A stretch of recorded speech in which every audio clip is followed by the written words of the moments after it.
맛있는 테마입니다. 메리츠 종금증권으로 가보겠습니다. 이재우 차장 나와 계시네요. 안녕하세요.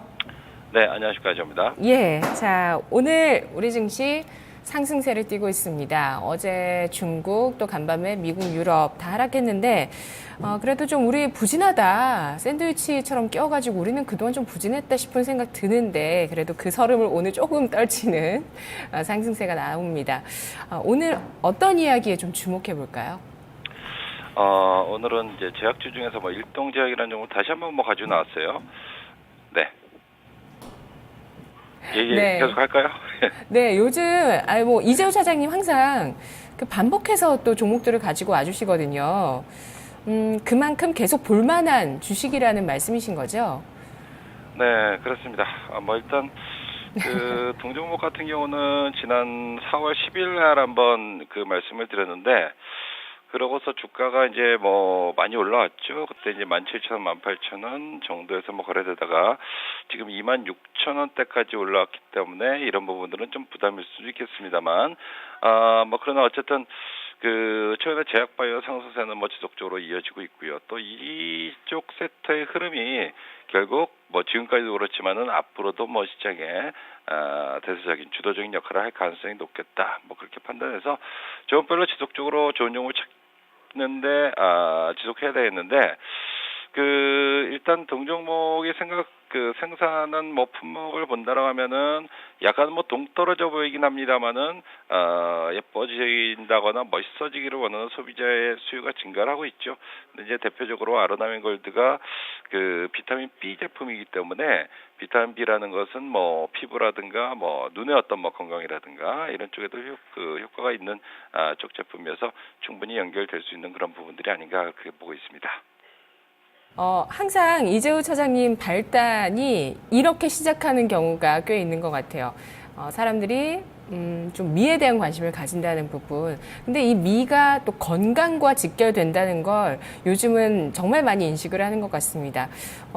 저희만 해도 갑자기 좀 얼굴이 좀 피곤해 보이면 집에 무슨 일 있냐, 뭐 우환이라도 있냐 이렇게 좀 연결이 되거든요. 그래서 좀 예뻐지기 위해서는 좀 몸 컨디션도 그렇고 건강도 그렇고 이게 같이 좋아야지 더 예뻐질 수 있는 것 같아요. 이런 부분들을 요즘 사람들이 참 많이 신경을 쓰고 있는 거고요. 또 뭐 고령화라는 트렌드 때문인데, 근데 잠시 후에 좀 위기에서 좀 더 얘기를 해보도록 할게요. 워낙 많이 올랐어요, 제약 바이오 쪽이. 근데 앞으로도 좀 보려면 이쪽밖에 없겠다는 생각이 들긴 하지만 또 너무 올라서 부담이 되지 않을까, 내가 고점을 잡지 않을까 이런 걱정들 하게 되실 것 같은데, 일동제약 또 오늘 가지고 나와 주셨는데 복습하는 차원에서 어떤 기업인지 좀 더 알아볼게요. 네, 제약주나 바이오 기업이 많이 올라와서 부담이 간다라고 하면 물론 가게 이제 올라온 종목들이 그 어떤 이제 거품을 형성할 때는 더 세게 올라오고 더 많이 올라가는 경향이 있죠. 근데 그럼에도 불구하고 이제 많이 올라온 종목들은 좀 부담을 많이 가지시죠. 뭐 그렇다면 일동제약은 좀 별려진 매력도 충분히 있지 않겠나 뭐 그런 생각이 들어요. 1분기 실적이 급신장을 했죠. 일단 영업이익 기준으로 120억대 영업이익이 1분기에만 났습니다. 작년도 한 해 동안에 140억대 영업이익이 났으니까 거의 뭐 한 분기 동안에 작년 실적과 맞먹는 그런 실적 급신장을 보였습니다. 뭐 일회성 이익의 증가라든가 이런 부분이란다 그러면은 얘기할 거리가 안 되지만은 결국 이제 그 실적 급신장한 내용을 본다라면은 대표적인 품목 일반 의약품 쪽에서 뭐 아로나민골드의 어떤 판매 급증이라든가 또한 뭐 비만 치료제 벨빅이 신규 런칭을 하면서 요것이 또한 이제 그 2010년도에 리덕테일이라는 비만 치료제가 퇴출된 다음에 5년 만에 나온 제품이거든요. 그래서 뭐 부작용도 획기적으로 이제 그 줄어든 그런 제품이기 때문에 뭐 충분히 앞으로도 매출을 기대해 볼 수 있는 부분들이고 뭐 소화용 궤양 용제 뭐 큐란이라든가 이런 건 이제 전문 약품 되겠죠. 이쪽 그 매출도 전문 약품 쪽에서도 뭐 증가를 하고 전반적으로 이제 모든 품목들의 어떤 뭐 매출 증가로 인해서 실적에 급신장을 했기 때문에 이런 실적의 흐름들은 앞으로도 좀 그 진행될 가능성이 있겠다 뭐 이렇게 보고 있습니다. 그리고 또 뭐 대표적인 제회사 뭐 일동 후디스도 최근에 이제 중국 진출 중국 업체와 뭐 계약 그 좀 체결해야 되는 얘기도 그 있고요. 뭐 그렇다면은 전반적으로 뭐 실적 성장과 더불어서 또 성장에 대한 어떤 모멘텀, 해외 진출 모멘텀, 뭐 충분히 기대해 볼 수 있는 부분들이 아닌가 한번 생각하고 있습니다. 네. 1분기 실적이 대단했네요. 지난 한 해 실적만큼, 영업이익만큼 1분기에 거의 나왔다는 거잖아요. 네, 영업이익이요. 그렇죠. 네네.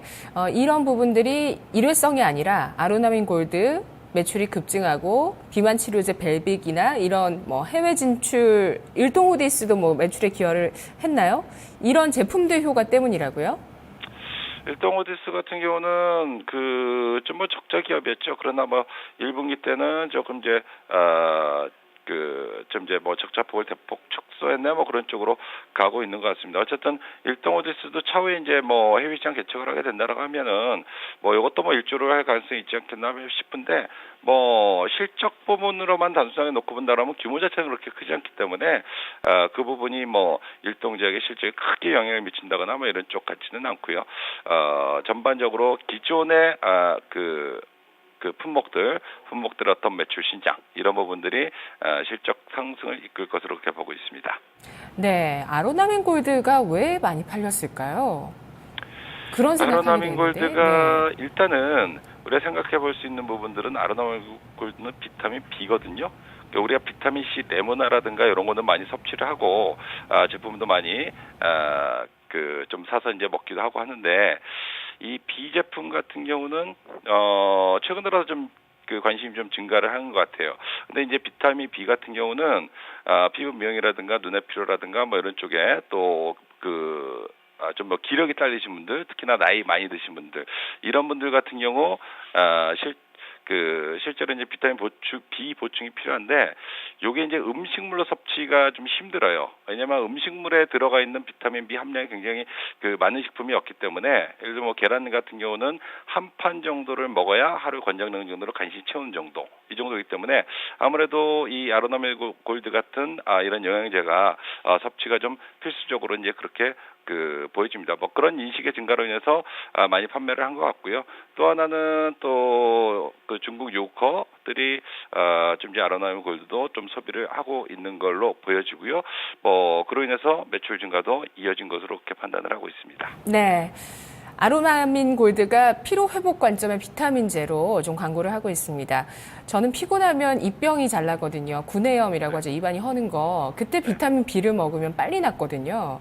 네. 좀 연관이 있는 것 같아요. 광고로는 아로마민 골드가 또 최근에 눈이나 육체 피로, 신경통에 효과가 있다라고 광고를 하고 있고, 그런 좀 피로 회복 관련한 비타민제로 우루사와 아로나민 골드를 비교해서 좀 구매를 생각하시는 분들이 계시는 것 같아요. 벨빅은 또 여러 질환 처방까지 가능한 비만 치료제로 지금 광고가 나오고 있는데, 이런 부분들 좀 기대가 또 앞으로도 더 될 것 같네요. 그러면 이 일동제약의 주가의 부담 요인들 알아볼게요. 뭐가 있을까요? 녹십자가 지분을 몇 년 전부터 이제 많이 늘렸죠. 거의 뭐 29%대까지 올렸으니까 일동제약이 32%대 가지고 있습니다. 그러면 3% 차이죠. 그래서 과거 이제 일동제약 같은 경우는 녹십자가 인수하는 거 아니냐, 뭐 이런 뭐 지분 경쟁이라든가 M&A에 대한 기대감, 이로 인해서 마디마디 뭐 큰 폭의 이제 주가 상승을 기록했던 것을 여러분도 뭐 기억을 하실 겁니다. 그로 인해서 녹십자의 어떤 행보에 따라서 주가의 뭐 상한가도 가고 뭐 올라가면 또 차익 매물로 나오고 하는데, 이런 부분들이 만약에 녹십자에서 어떤 뚜렷한 액션을 취하지 않는다라 하면은 주가도 많이 올라온 상태이기 때문에 뭐 그런 부분으로 당기 차익 매물의 어떤 빌미가 될 수도 있지 않겠나 뭐 그렇게 판단을 하고 있고요. 주가 급등락이 진행될 수 있다는 부분들은 좀 그런 우려들은 존재하고 있다, 그렇게 보고 있죠. 생각이 되어지죠. 그리고 녹십자가 이제 올해 같은 경우는 지난 3월달에 주총에도 그렇고 주총에서 뭐 임원 이사진 선임하는 데서 한 발 물러나고 양보를 했던 부분들, 이런 부분들이 결국 이제 M&A 의사가 없지 않느냐라는 시각과 연결되면서 뭐 크게 출렁거림을 뭐 가져왔듯이 이런 녹십자의 뚜렷한 인수합병에 대한 어떤 액션이 있지 않는다라면은 약간의 변동성은 초래할 수 있겠다. 이런 점들만 약점이라고 보여지고요. 뭐 이거를 제외하고는 뭐 크게 지금 현재로서는 약점은 잘 보이지 않습니다. 네. 녹십자가 보유한 일동제약의 주식을 다 팔아버릴 가능성도 있을까요? 그런 가능성은 없나요? 글쎄요, 주가가 더 올라가면 그럴 수도 있겠죠. 주가가 막 여기서 뭐 따블 이렇게 난다 그러면은, 녹십자 측에서도 뭐, 녹십자의 의도가 인수를 하려고 하는 건지 아니면, 이제 올라오면 뭐 차익 실현을 목적으로 하는 건지 뭐 잘 모르겠습니다만은, 어쨌든 그럴 가능성이 있긴 합니다만은, 그 많은 물량을 시장에서 바로 내놓지 않을 겁니다. 만약 그래 간다라면은, 결국, 블록들 형태로 넘길 가능성이 있는데, 얼마 전에 이제 뭐, 블록들로 넘기기도 어렵겠다라는 뭐, 기사가 한번 나왔었는데, 제가 봤을 때 말도 안 되는 얘기고요.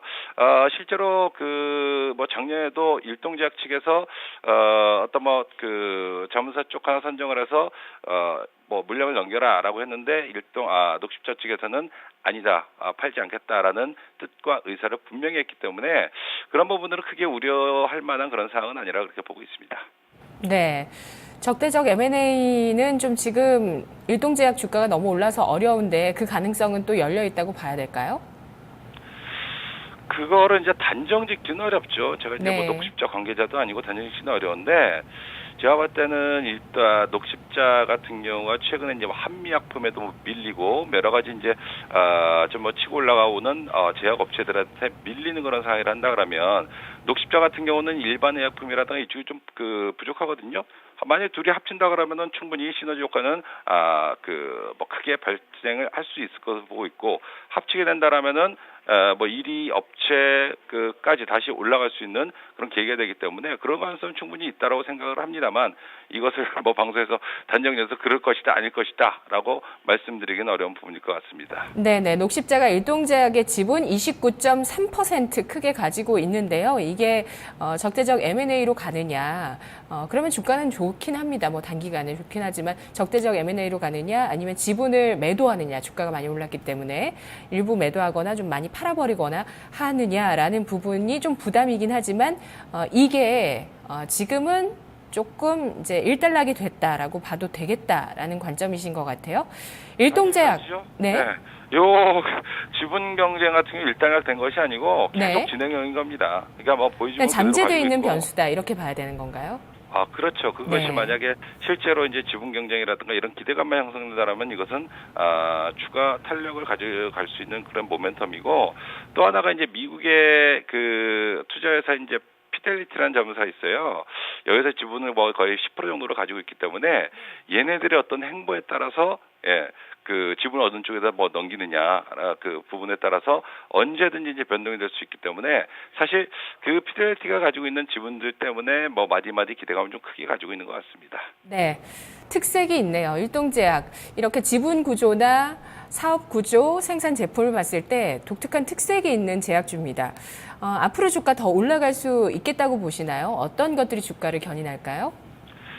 1분기 때 120억대 영업이익을 냈다라고 하면, 그리고 또한 이제 뭐 대표적인 품목 아로나민골드가 사실 우리가 이제 뭐 어버이날이나 이럴 때 이제 부모님들한테 뭐 선물로 많이 사지 않겠습니까? 뭐 그렇다면은 2분기가 이쪽은 또 최대 성수기다, 이렇게 좀 보면 맞겠고, 그러면 1분기 때 실적이 거기서 이제 꼭지치고 이제 빠진다라기보다도 뭐 2분기에는 더 좋을 가능성도 좀 충분히 있겠다, 뭐 이렇게 생각한다라면은 뭐 실적이 이제 올해부터 이제 확실하게 돌아서고 있다라는 측면을 감안한다라고 하면, 결국 일동제약은 최근에 이제 주가 급등한 제약주들에 대한 부담을 느끼시는 분이라고 하면 뭐 충분히 밸류에이션 매력도가 있는 그런 업체다, 그렇게 판단을 하고 있고요.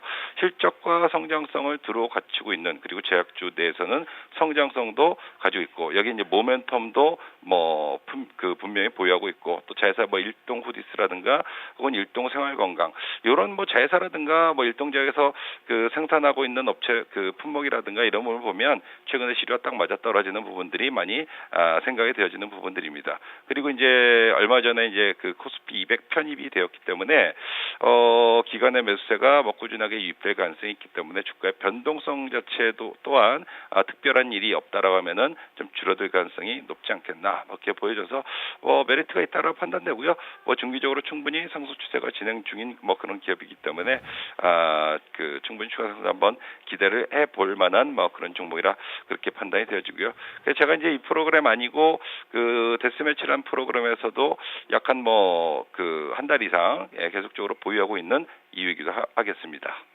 네. 현재 주가가 4% 강세입니다. 26,850원인데 따라잡아도 될까요? 전략 세워주시죠. 일단 조금 길게 보고 분할 관점을 한다라면 뭐 지금 각도 나쁘지는 않다라고 생각되어지고요. 뭐 그렇지 않고 조금 이제 그 조정시 매입을 하고자 한다 그러면은 25,000원 정도, 25,000원 정도에서 뭐 크게 뭐 만약에 내려왔다라고 하면 25,000원 밑으로 크게 밀릴 것 같지는 않으니까 25,000원 정도를 매수 가격으로 잡아보시기 바라겠고요. 목표가는 5만 원, 손절가는 2만 원 제시하겠습니다. 네, 알겠습니다. 잘 들었습니다. 네, 감사합니다. 네, 고맙습니다. 녹십자가 많은 지분을 갖고 있는 기업입니다. 30%니까 뭐 대주주죠. 예, 대주주고 그리고 생산하는 그 제품들이 상당히 특색이 있습니다. 뷰티와 진짜 연관이 되어 있다는 게 고유의 리프팅 앰플 요즘에도 좀 팔더라고요. 네, 이 고유의 리프팅 앰플 그리고 뭐 비만 치료제 벨빅 이런 쪽에 뷰티와 관련이 있고 그리고 아로나민 골드를 생산합니다. 코스피 200에 신규 편입되고요. 앞으로 치매 치료제에 대한 기대감도 보유하고 있다고 하는데요. 추가적인 추세 강세가 이어질지 밸류에이션 매력이 있다고 하니까요. 한번 지켜보도록 하죠. 맛있는 테마에서 일동제약 알아봤습니다.